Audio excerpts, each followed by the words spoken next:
I have here the verdict. Handed down from the court-martial of inquiry into my loss of the Water Witch, June 3rd, 1864.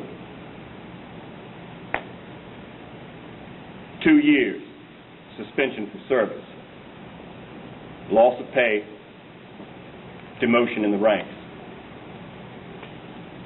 eligible for service again at the end of 2 years. I tell you, I cannot help but think that this is a double sentence, not just for the loss of the Water Witch on that hot, humid June day off the Georgia coast, but for the first ship I lost as well. A day as cold as that day in June was hot. March 8, 1862. A date you should all know.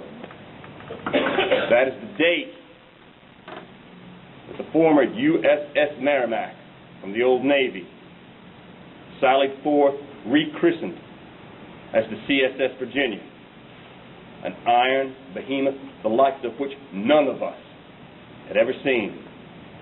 And she made terrible work of our fleet in Hampton Roads.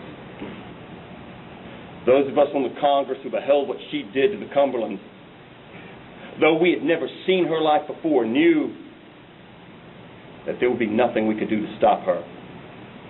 But by God, not a man left his post, and we fired our guns until the gun ports were in the water, until we were aflame,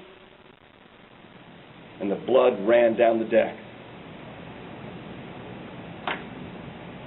And I knelt there next to Lieutenant Joseph Smith, commander of the ship. And as second in command, he said to me, as he lay dying, to prevent further effusion of blood on our men, surrender the ship. If you're not a sailor, you cannot possibly know what that means. Your ship is your life. Your ship is your world. And you receive an order to give it to the enemy. But the U.S. Navy is founded on discipline. And by God, you obey your orders. I surrendered the ship as ordered by my dying commander. But I was pilloried by the Navy for doing so. And my career was, as they say, sidetracked. And I wound up on the Water Witch, blockade duty off the Georgia coast. But I had made a vow I would never surrender a ship again. Never surrender again. Someone may take one from me. No surrender. Well, that resolve was put to the test. June 3rd, 1864. Savannah Squadron came calling that night. The officers, to a man, did their duty. Their wounds testify to that.